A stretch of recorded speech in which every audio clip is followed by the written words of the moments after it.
Ladies and gentlemen, please welcome Sabah Mukhtar.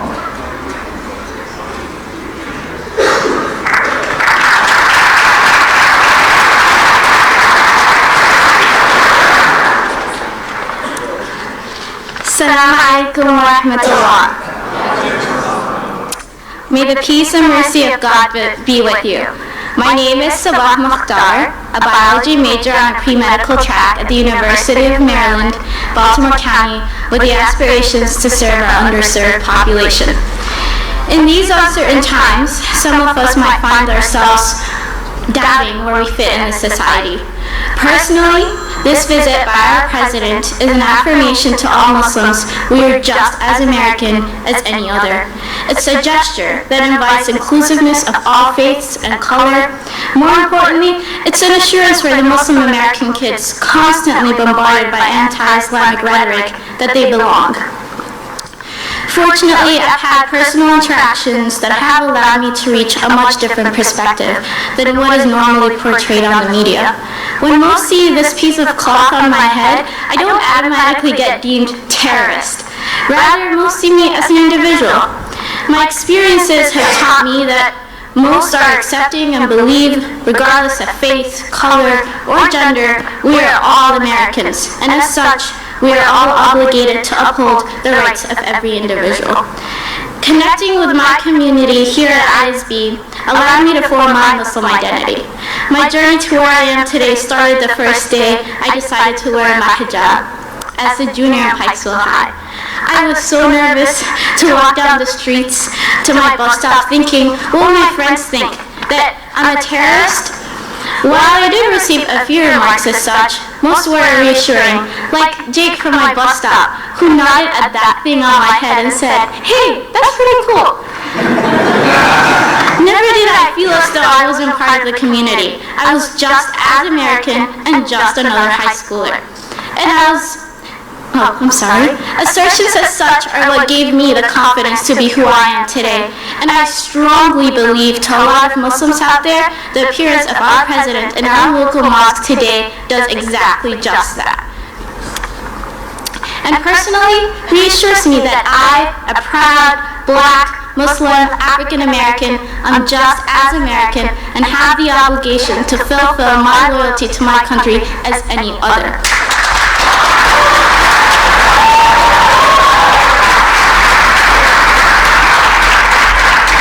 Thank you, Mr. President, for this historic visit that will serve to inspire every American to engage in the work of building bridges across communities. And now, it is my honor to introduce to you the President, our President of the United States, President Barack Obama.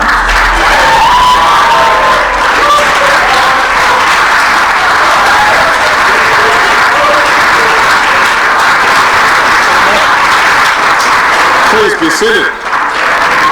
So good afternoon. And Sabah, thank you for the wonderful introduction and for your example, your devotion to your faith and your education and your service to others. You're an inspiration. You're going to be a fantastic doctor. And I suspect, Sabah, your parents are here because they wanted to see you. So where's Sabah's parents? There you go. Yay. Let's give. Good job, Mom. She did great, didn't she? She was terrific. To everyone here at the Islamic Society of Baltimore, thank you for welcoming me here today. I want to thank Muslim American leaders from across this city and this state, and some who traveled even from out of state to be here. I want to recognize Congressman John Sarbanes, who is here, as well as two other great leaders in Congress and proud Muslim Americans, Congressman Keith Ellison from the great state of Minnesota, and Congressman Andre Carson from the great state of Indiana. And this mosque, like so many in our country, is an all-American story. You've been part of this city for nearly half a century. You serve thousands of families, some who've lived here for decades, as well as immigrants from many countries who've worked to become proud American citizens. Now, a lot of Americans have never visited a mosque. And to the folks watching this today who haven't, think of your own church or synagogue or temple. And a mosque like this will be very familiar. This is where families come to worship and express their love for God and for each other. There's a school where teachers open young minds, kids play baseball and football and basketball, boys and girls. I hear they're pretty good. Cub Scouts, Girl Scouts meet, recite the Pledge of Allegiance here. With interfaith dialogues, you build bridges of understanding with other faith communities, Christians and Jews. There's a health clinic that serves the needy, regardless of their faith. And members of this community are out in the broader community, working for social justice and urban development. As voters, you come here to meet candidates. As one of your members said, just look at the way we live. We are true Americans. So the first thing I want to say is two words that Muslim Americans don't hear often enough, and that is thank you. Thank you for serving your community. Thank you for lifting up the lives of your neighbors and for helping keep us strong and united as one American family. We're grateful for that.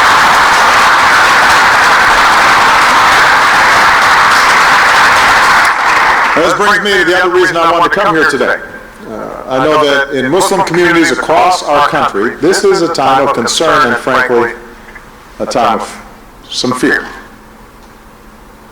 Like all Americans, you're worried about the threat of terrorism. But on top of that, as Muslim Americans, you also have another concern, and that is your entire community so often is targeted or blamed for the violent acts of the very few. The Muslim American community remains relatively small, so several million people in this country, and as a result, most Americans don't necessarily know, or at least don't know that they know, a Muslim personally. And as a result, many only hear about Muslims and Islam from the news after an act of terrorism, or in distorted media portrayals in TV or film, all of which gives this hugely distorted impression. And since 9/11, but more recently since the attacks in Paris and San Bernardino, you've seen too often people conflating the horrific acts of terrorism with the beliefs of an entire faith. And of course, recently we've heard inexcusable political rhetoric against Muslim Americans that has no place in our country. No surprise then that threats and harassment of Muslim Americans have surged. Here at this mosque, twice last year, threats were made against your children. Around the country, women wearing the hijab, just like Saba, have been targeted. We've seen children bullied. We've seen mosques vandalized. Sikh Americans and others who are perceived to be Muslims have been targeted as well. I just had a chance to meet with some extraordinary Muslim Americans from across the country who are doing all sorts of work. Some of them are doctors. Some of them are community leaders, religious leaders. All of them were doing extraordinary work, not just in the Muslim community, but in the American community. And they're proud of their work in business and education and on behalf of social justice and the environment and education. I should point out they were all much younger than me, which is happening more frequently these days. And you couldn't help but be inspired hearing about the extraordinary work that they're doing. But you also could not help but be heartbroken to hear their worries and their anxieties. Some of them are parents, and They talked about how their children were asking, are we going to be forced out of the country? Or are we going to be rounded up? Why do people treat us like that? Conversations that you shouldn't have to have with children. Not in this country. Not at this moment. And that's an anxiety echoed in letters I get from Muslim Americans around the country. I've had people write to me and say, I feel like I'm a second-class citizen. I've had mothers write and say, my heart cries every night thinking about how our daughter might be treated at school. A girl from Ohio, 13 years old, told me, I'm scared. A girl from Texas signed a letter, a confused 14-year-old trying to find her place in the world. These are children just like mine. And the notion that they would be filled with doubt and questioning their place in this great country of ours, at a time when they've got enough to worry about. It's hard being a teenager already. That's not who we are. We're one American family, and when any part of our family starts to feel separate or second class or targeted, it tears at the very fabric of our nation.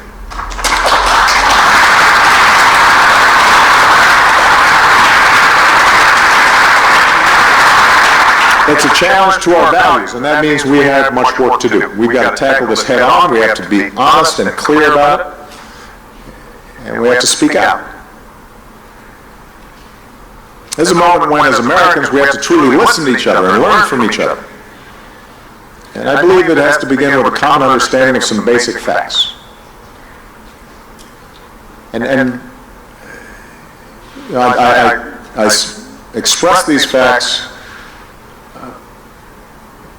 although they'd be obvious to many of the people in this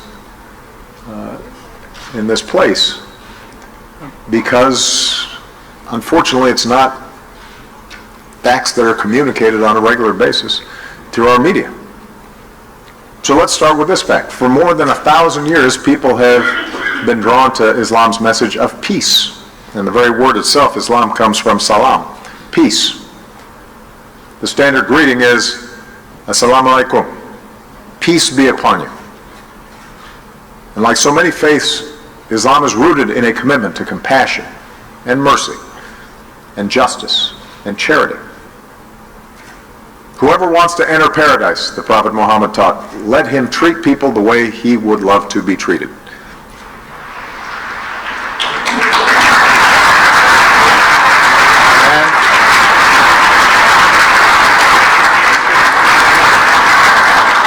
For Christians like myself, I'm assuming that sounds familiar. The world's 1.6 billion Muslims are as diverse as humanity itself. They are Arabs and Africans. They're from Latin America to Southeast Asia, Brazilians, Nigerians, Bangladeshis, Indonesians. They are white and brown and black. There's a large African American Muslim community. That diversity is represented here today. A 14-year-old boy in Texas who's Muslim spoke for many when he wrote to me and said, we just want to live in peace. But here's another fact. Islam has always been part of America. Starting in colonial times, many of the slaves brought here from Africa were Muslim. And even in their bondage, some kept their faith alive.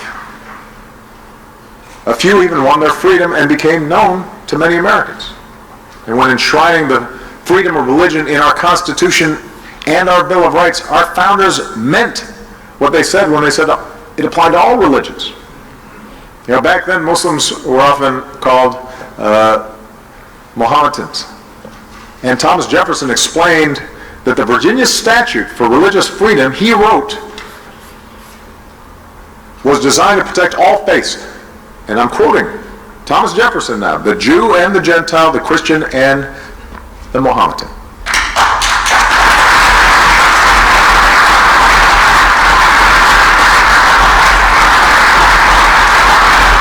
Jefferson and John Adams had their own copies of the Quran. Benjamin Franklin wrote that even if the Mufti of Constantinople were to send a missionary to preach to us, he would find a pulpit at his service.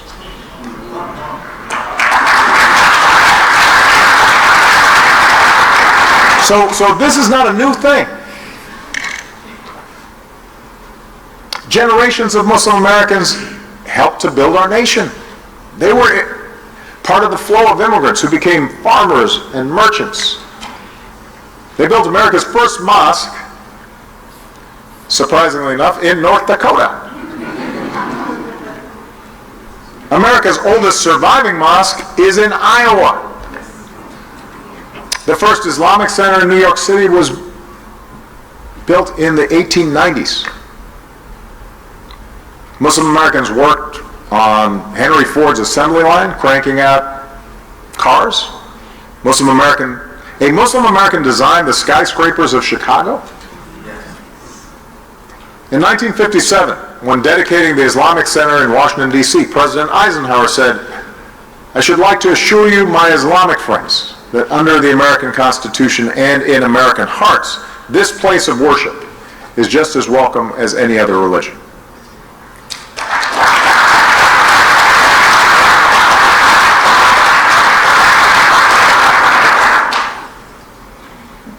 And perhaps the most pertinent fact, Muslim Americans enrich our lives today in every way. They're our neighbors, the teachers who inspire our children, the doctors who trust us with our health, future doctors like Saba.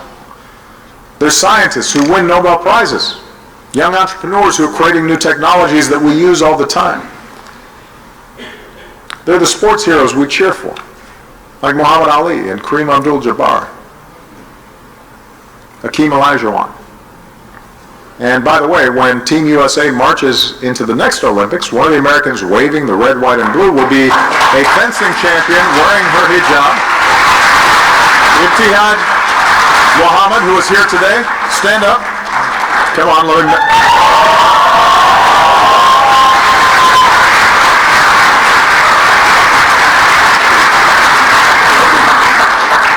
I told her to bring home the gold.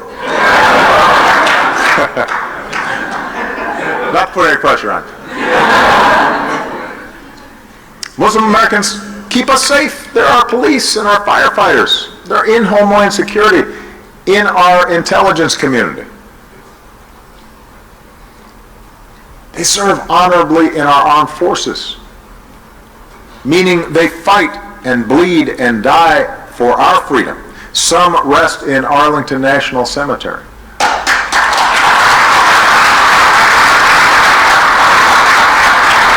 So, Muslim Americans are some of the most resilient and patriotic Americans you'll ever meet.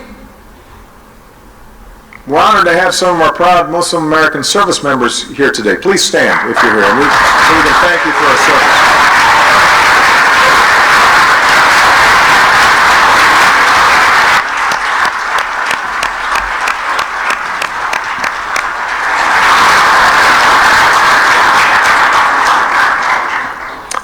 So part of the reason I want to lay out these facts is because the discussions that I was having with these incredibly accomplished young people, they were pointing out that so often they felt invisible, and part of what we have to do is to lift up the contributions of the Muslim American community, not when there's a problem, but all the time. Our television shows should have some Muslim characters that are unrelated to national security. Right? Because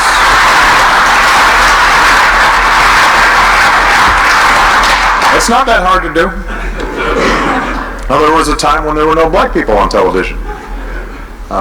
And you can tell good stories while still representing the reality of our communities. Now, we do have another fact that we have to acknowledge. Even as the overwhelming majority, and I repeat, the overwhelming majority of the world's Muslims embrace Islam as a source of peace, it is undeniable that a small fraction of Muslims propagate a perverted interpretation of Islam. This is the truth. Groups like Al-Qaeda and ISIL, they're not the first extremists in history to misuse God's name. We've seen it before across faiths. But right now, there is an organized extremist element that draws selectively from Islamic texts, twists them in an attempt to justify their killing and their terror. They combine it with false claims that America and the West are at war with Islam. And this warped thinking that has found adherents around the world, including, as we saw tragically in Boston and Chattanooga and San Bernardino, is real. It's there. And it creates tensions and pressure that disproportionately burden the overwhelming majority of law-abiding Muslim citizens. The question then is, how do we move forward together? How do we keep our country strong and united? How do we defend ourselves against organizations that are bent on killing innocents? And it can't be the work of any one faith alone. It can't be just a burden on the Muslim community, although the Muslim community has to play a role. We all have responsibilities. So with the time I have left, I just want to suggest a few principles that I believe can guide us. First, at a time when others are trying to divide us along lines of religion or sect, we have to reaffirm that most fundamental of truths. We are all God's children. We're all born equal with inherent dignity. And so often we focus on our outward differences and we forget how much we share. Christians, Jews, Muslims, we're all, under our faiths, descendants of Abraham. So mere tolerance of different religions is not enough. Our faiths summons us to embrace our common humanity. O mankind, the Quran teaches, we have made you peoples and tribes that you may know one another.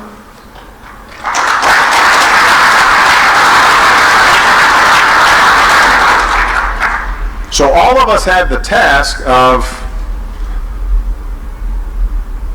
expressing our religious faith in a way that seeks to build bridges rather than to divide. Second, as Americans, we have to stay true to our core values, and that includes freedom of religion for all faiths.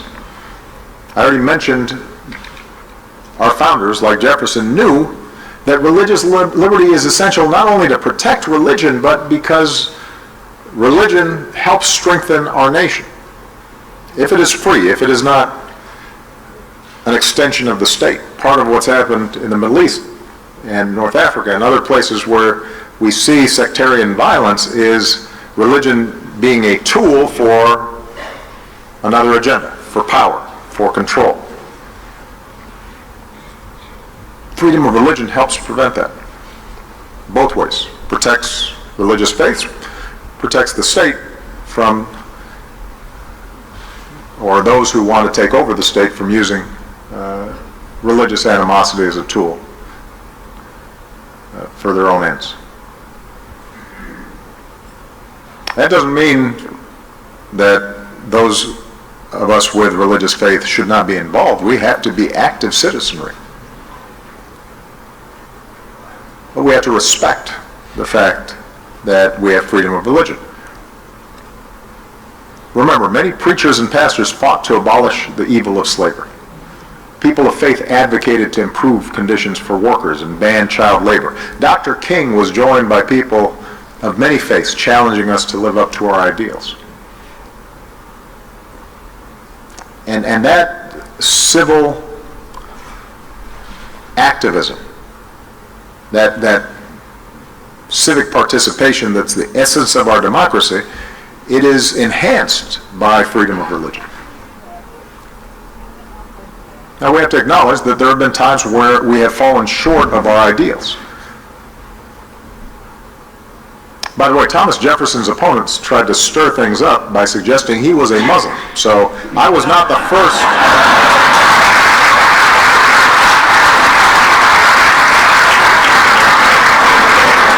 No, it's true. It's true. Look it up. I'm in good company. But it hasn't just been attacks of that sort that have been used.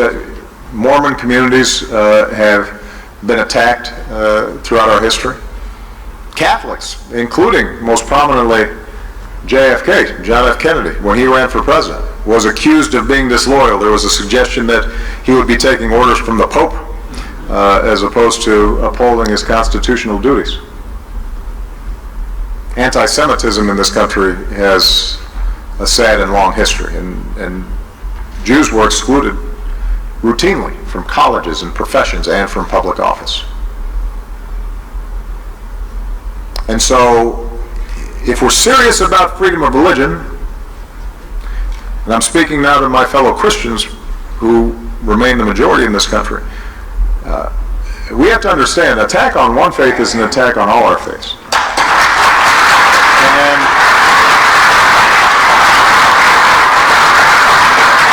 And when any religious group is targeted, we all have a responsibility to speak up. And we have to reject a politics that seeks to manipulate prejudice or bias and targets people because of religion. We've got to make sure that hate crimes are punished and that the civil rights of all Americans are upheld.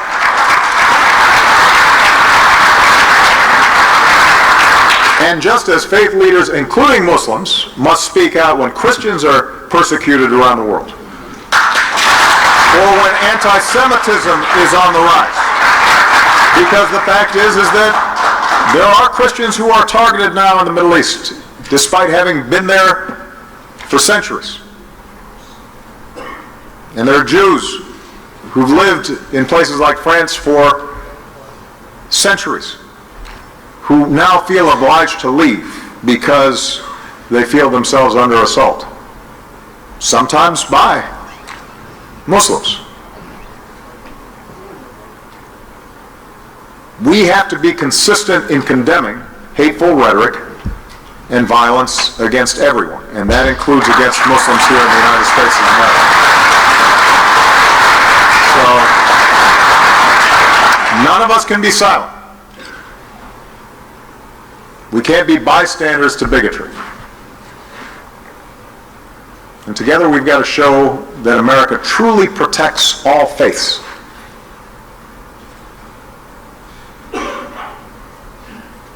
Which brings me to my next point. As we protect our country from terrorism, we should not reinforce the ideas and the rhetoric of the terrorists themselves. I often hear it said that we need moral clarity in this fight. And the suggestion is somehow that if I would simply say these are all Islamic terrorists, then we would actually have solved the problem by now, apparently. Well, I agree, we actually do need moral clarity. Let's have some moral clarity. Groups like ISIL are desperate for legitimacy. They try to portray themselves as religious leaders and holy warriors who speak for Islam.